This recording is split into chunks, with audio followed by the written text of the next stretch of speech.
Eu não conheço ninguém que deu muito certo que trabalha pouco. Não é uma Também não. coisa, sabe, o trabalhar bastante, trabalhar muito, não é tudo.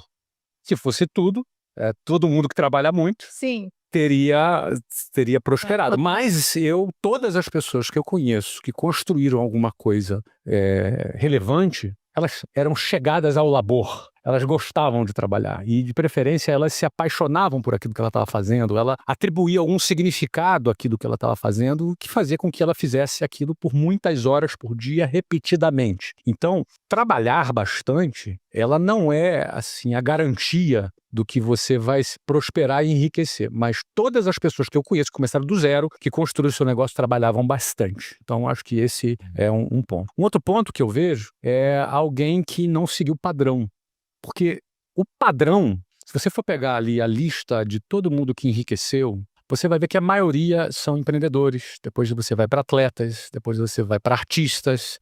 Raramente, é um percentual muito pequeno, que são aqueles caras que chegam no topo da cadeia corporativa e enriquecem como executivos. Esses são uma minoria. Agora, o restante da pirâmide não vai enriquecer. Então, se a gente tem todo um modelo tradicional, um modelo de ensino tradicional, todo um status quo da sociedade que te conduz ou a ser um funcionário público ou a ser um funcionário CLT, ou seja, o cara que conseguiu se desgarrar desta linha de montagem e teve a coragem de, cara, sei lá, ser um atleta, porque o cara, para ser atleta, tem que ter coragem. Sim. Durante um bom tempo, um atleta e um artista convive com olhares atravessados, convive com olhares desconfiados como quem pensa que ele é um vagabundo, você entendeu? E ele tem que ter uma convicção muito grande durante um período para conseguir atravessar esse processo, até ele começar a ter um resultado e ser reconhecido.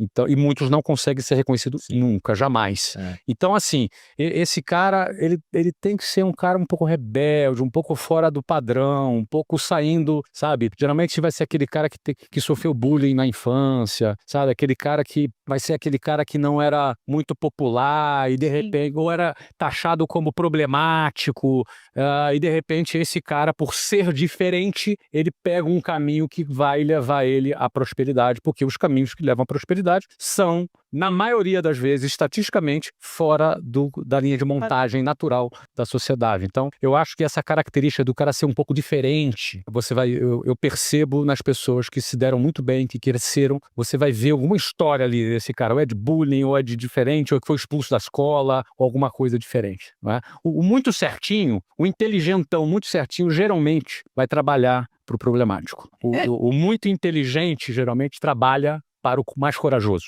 É verdade. E o mais corajoso é o fora do padrão, porque o padrão é diferente. Então, eu também citaria essa característica aí que tem. Outra coisa é o cara um pouco obcecado. Todo cara que deu certo, ele é um cara meio obcecado, entendeu? É uma palavra negativa, obcecado, parece uma coisa... pode não ser saudável em alguns momentos, não é? Mas ele é um cara que não tira as coisas facilmente da cabeça. Ele é meio obcecado com aquilo. Ele acorda pensando naquilo, ele dorme pensando. São características que me vieram à mente agora de pessoas que eu conheço que deram certo. Você percebe essas características em comum. O que me veio aqui é que o cara que fica milionário, a mulher que fica milionária, ele é como um carro que é abastecido com combustível diferente. Então, assim, o combustível de quem fica milionário é diferente. É a mesma pessoa, mas ele é abastecido com combustível diferente. E eu acho que quem fica milionário no Brasil é alguém que é abastecido com ódio, raiva ou uma obsessão e muito tesão, assim, por alguma coisa. Eu acho que essa pessoa fica rica. As outras pessoas, na minha opinião, elas têm muito mais dificuldade de atingir algum resultado muito diferente. Por quê? Porque se a gente for olhar sob a ótica de uma pirâmide financeira no Brasil ou no mundo, você sempre vai ver que no topo da pirâmide você tem poucas pessoas muito ricas e você tem uma base da pirâmide com muita gente que não tem um grande patrimônio. O que a gente enxerga numa pirâmide dessa? A gente vê que a minoria vai chegar num grande resultado, mas a maioria pensa da mesma forma. Então, para essa pessoa ter um resultado diferente das outras, ela vai ter que fazer alguma coisa diferente das outras. E para ela fazer alguma coisa diferente das outras, ela vai ter que se fazer perguntas diferentes das outras. E ela vai ter que criar afirmações também diferentes das outras. Então, para mim, quem de alguma forma fica milionário é quem faz a segunda pergunta. A primeira pergunta é a que todo mundo faz. Agora, a segunda pergunta é a que pouca gente faz. Então, a segunda pergunta seria esse segundo grau de pensamento, mas talvez de uma forma menos filosófica e muito mais instintiva. Porque quando o Flávio falou do cara que sofre bullying ou tem algum pensamento diferente, eu também, as pessoas que eu conheço que são ricas, elas têm um probleminha, cara. Elas têm alguma coisinha diferente. Ela se veste diferente, ela pensa diferente, ela fala diferente, ela tem trejeitos diferentes e ela tem uma visão não convencional do mundo. Eu vejo que a gente começa, talvez na vida, tendo uma responsabilidade, uma obrigação de trabalhar muito mais em horas do que no futuro. Por quê? Porque no futuro, se você for olhar para uma pessoa como um Flávio, que gerencia sei lá quantos milhares de colaboradores, uma decisão dele impacta de uma forma muito profunda a corporação dele. Então, uma decisão bem tomada tem muita escala. No passado, talvez a força abraçal, a repetição da quantidade de tentativas, de execuções, de vendas, era muito mais relevante do que algo muito estratégico. Então, no começo, a gente precisa de muito mais horas de execução e trabalho duro, e no futuro, a gente precisa de muito mais trabalho intelectual, que escala muito mais. Então, no final das contas, é trabalho igual um cavalo. Para você ter sucesso, você vai ter que provocar algum desequilíbrio para que você alcance alguma coisa. Porque no equilíbrio, na boa, tu não vai conseguir, não. Então vai ter que ser uma superação, vai ter que ser um trabalho extra, vai ter que ser uma ideia genial que tu teve às 3 horas da manhã, vai ter que ser, sabe, um insight que você teve com a tua equipe, a equipe unida trabalhando. Ou seja, você precisa provocar um desequilíbrio na tua vida para alcançar alguma coisa. Você gastar 4 horas e meia no trânsito é um desequilíbrio. Isso desmonta muito, isso que o Thiago está defendendo, eu concordo com ele, desmonta muito esse mundo ideal do equilíbrio, que pode, inclusive, frustrar quem assiste isso, porque, cara, é inatingível. É inatingível, né? A pessoa que constrói patrimônio ao longo da vida, ela tá pensando em mais do que, cara, vou fazer um negocinho aqui e vou ganhar um dinheiro. Você, por exemplo, não pensou só em ganhar um dinheiro com venda, você quis criar um negócio. E aí depois você foi pra visão do equity, de fazer esse negócio ter valor de mercado, para que ele possa ser vendável. Aí você vendeu, aí você comprou de novo. Aí você foi fazer outros negócios, sempre com essa visão de que, olha, eu vou ganhar um dinheiro aqui, mas o principal tá no valor da empresa que eu tô criando. Ninguém vence esse jogo pensando no curto prazo.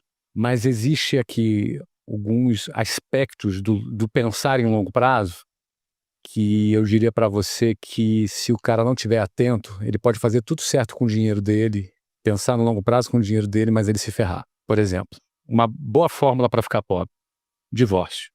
Para ficar muito pobre, o segundo divórcio.